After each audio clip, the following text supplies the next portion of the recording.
Summer holidays కదా, ఇంట్లో wife ఊరెళ్ళినప్పుడు ప్రతి హస్బెండ్ నలమహారాజ్ అయిపోతాడు కాదంటారా? ఈరోజు మా అమ్మ స్టైల్లో దోశ వేసుకుంటా, కొన్ని విషయాలు మాట్లాడుకుందాం. ఎర్రగడ్డలు ఆల్రెడీ కట్ చేసి పెట్టుకున్నాను, పచ్చిమిరపకాయలు అయితే రెడీగా ఉన్నాయి. సో ఇక్కడ చింతపండు ఈ మిక్సీలో నానబెట్టున్నాను, సపరేట్ గిన్నెలో మళ్ళీ ఎందుకు వేస్ట్ అని. సో షాపుకి వెళ్ళేసి దోసపిండి అయితే తెచ్చుకున్నా, 40 రూపాయలు, పూర్వ బ్రాండ్, టేస్ట్ బాగుంటుందని ఇదే బ్రాండ్ వాడుతూ ఉంటాను. సో ఫస్ట్ పల్లీల చట్నీ చేస్తాం, ఆ తర్వాత దోశ స్టార్ట్ చేస్తాం. పల్లీల చట్నీ టేస్ట్ సూపర్ అని చెప్పుకోవచ్చు, చూపిస్తాను మీకు. సో ఇవన్నమాట పల్లీలు, మంచి క్వాలిటీ పల్లీలు అనమాట. ఇప్పుడు నేను వేరుశనగ గింజల్ని వేయించబోతున్నాను. లైట్ రోస్ట్ అనమాట, డీప్ రోస్ట్ కాదు, లైట్ రోస్ట్ చేయబోతున్నాను. ఒక పెనం పెట్టేసి దాని మీద వేరుశనగ గింజలు దాదాపు ఒక పిడికెడు వేరుశనగ గింజలు పెనంలో వేసుకుంటున్నాను.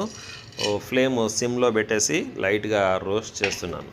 నేను వేరుశనగ గింజలు అని అంటున్నాను కదా, చాలామంది వీటిల్ని పల్లీలు అంటారు. మామూలుగా గ్రాసరీ స్టోర్స్లో ఇక్కడ అక్కడ మంచి క్వాలిటీ దొరకవు అన్నమాట. మరి మంచి క్వాలిటీ ఎక్కడ దొరుకుతాయంటే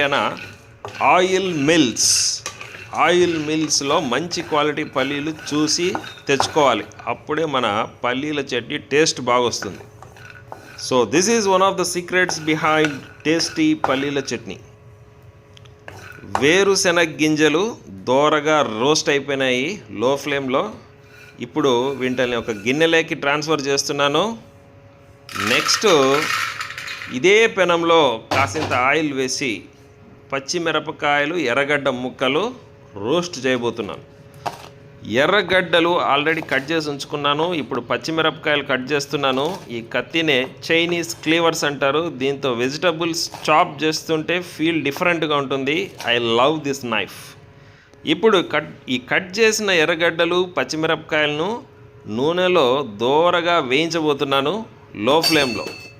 నేను ఇక్కడ యూస్ చేసేది గ్రౌండ్నట్ ఆయిల్. కాస్త వేడైన తర్వాత ఆయిల్ ఇందులోకి చాప్డ్ ఆనియన్స్ అంటే కట్ చేసిన ఎర్రగడ్డలు, పచ్చిమిరపకాయలు ముక్కలు వేసి నిదానంగా వేయించాలి లో ఫ్లేమ్లో. ఓకే, ఎంతవరకు వేయించాలంటే గోల్డెన్ బ్రౌన్ కలర్ వచ్చినంత వరకు ఈ ఎర్రగడ్డల్ని వేయించాలన్నమాట. ఫస్ట్ టైం నలమహారాజులు ముఖం కాల్చుకునేది ఇప్పుడే, కాబట్టి జాగ్రత్తగా నెమ్మదిగా వేయించుకోవాలి. Watch your face.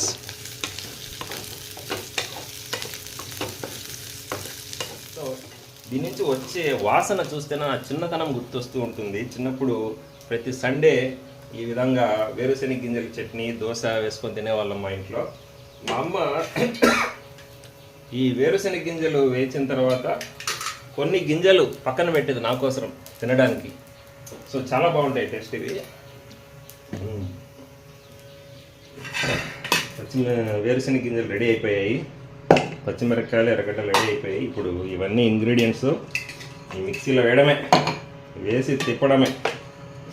So first మన వేరుశనగ గింజలు వేసేసాను. నెక్స్ట్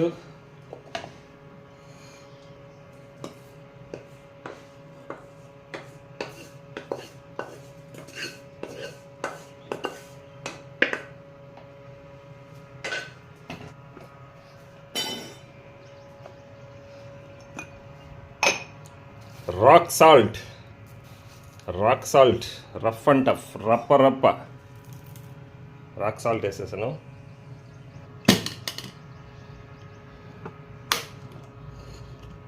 సో మిక్సీ జార్లో అన్ని ఇంగ్రీడియంట్స్ వేసిన తర్వాత అన్ని క్లిప్స్ క్లోజ్ చేసుకోవాలి జాగ్రత్తగా, లేకపోతే మిక్సీ కొట్టేటప్పుడు చట్నీ ఎగిరి ముఖం మీద పడే ప్రమాదం ఉంది. మిక్సీ ఆన్ చేసిన తర్వాత 8 నెంబర్స్ కౌంట్ చేయండి. 1 2 3 4 5 6 7 8. చట్నీ అయితే రెడీ అయిపోయింది. Wow, light brown colour. Taste చూసేద్దాం.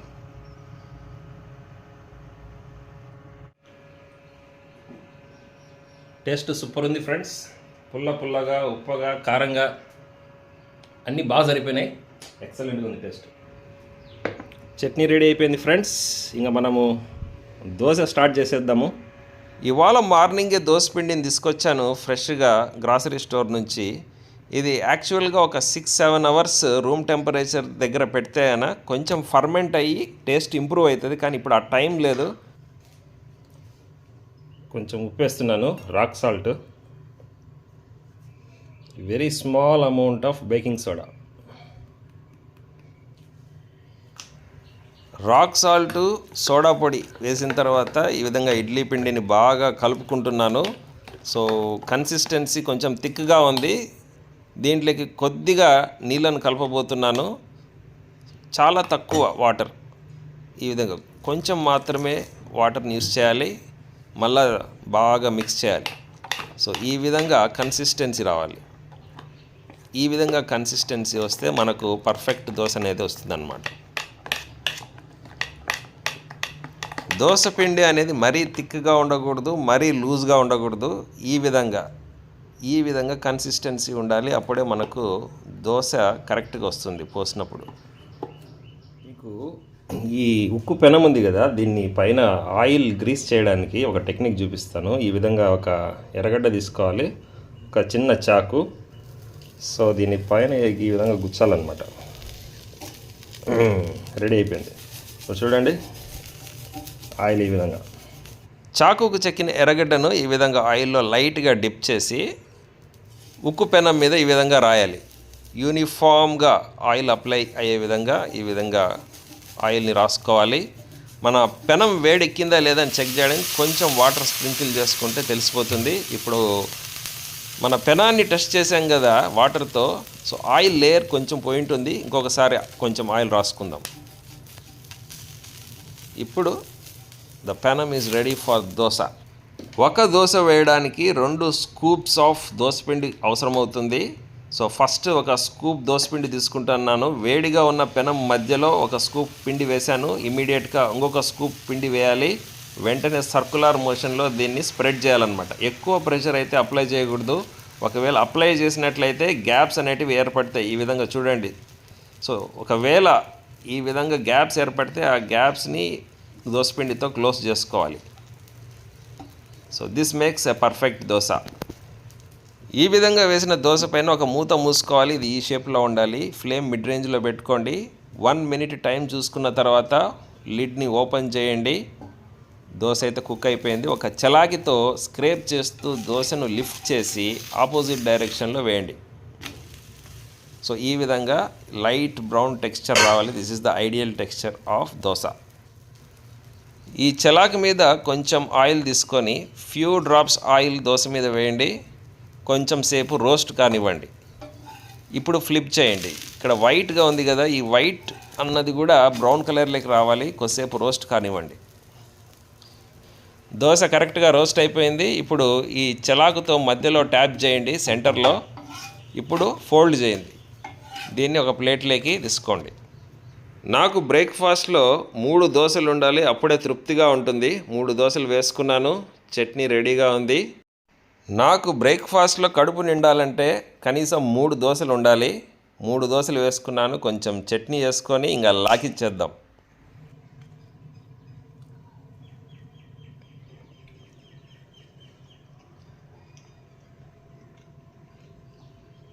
సూపర్.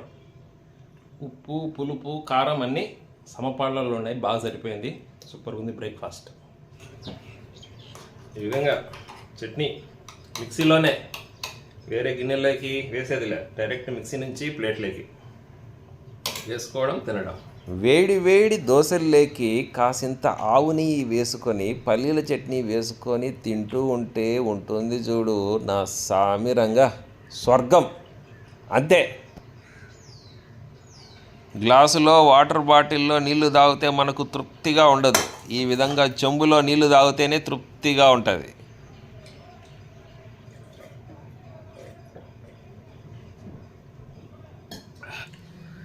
చిన్నప్పుడు ప్రతి ఆదివారం ఉదయము వేడివేడి దోశలు తినేవాడిని. సో దోశలు ఈ విధంగా కిచెన్లో చేసుకునే వాళ్ళం కాదు. అప్పుడు ఇంటి బయట చిన్న గార్డెన్ ఉండేది. ఓకే, ఆ గార్డెన్లో కనకాంబరం చెట్లు, ఇట్లా మునగ చెట్టు, ఈ విధంగా నిమ్మ చెట్లు ఇవి ఉండేటివి అనమాట గార్డెన్లో. సో ఒక కట్టెల పొయ్యి ఉండేది. కట్టెల పొయ్యి వెలిగించేది మా అమ్మ ఉదయాన్నే. దాని మీద ఒక ఇనప పినం పెట్టేసి దాని మీద వేడి వేడి దోశలు వేసుకొని ముందర చాప పరుచుకొని చాప మీద కూర్చొని ఆ చట్నీ వేసుకొని తింటూ ఉంటే ఆ రోజులు ఇప్పటికి కూడా చాలా బాగా గుర్తున్నాయి ఫ్రెండ్స్. మా ఇంట్లో కిచెన్ చూస్తారా,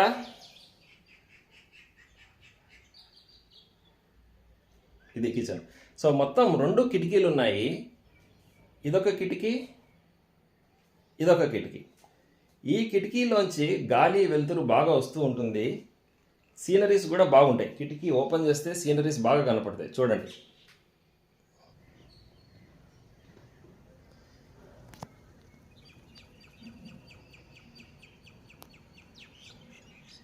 ఇటు సైడ్ ఉన్న కిటికీలో ఆర్ఓ మిషన్ని బిగించాను. చూడండి, డిఫరెంట్గా బిగించాను. మామూలుగా ఏం చేస్తారంటే ఈ ఆర్ఓ మిషన్ని ఇక్కడ గోడకి రంధ్రాలు చేసి స్టాండ్ బిగించి స్టాండ్ మీద ఆర్ఓ మిషన్ బిగిస్తూ ఉంటారు. కానీ నేనేం చేశాను చూడండి, ఈ బైండింగ్ వైర్ ఉంటుంది కదా, బైండింగ్ వైర్తో ఈ స్టాండ్ని కిటికీ గ్రిల్కి బిగించేసి గట్టిగా దాని మీద ఆర్ఓ మిషన్ అయితే సెట్ చేశాను. సో ఎందుకు ఓనర్స్ మనసు బాధ పెట్టడం, మన ఇంట్లో అయినా ఒకటే, ఓనర్స్ ఇంట్లో అయినా ఒకటే. సో ఆ విధంగా సెట్ చేశాను అనమాట.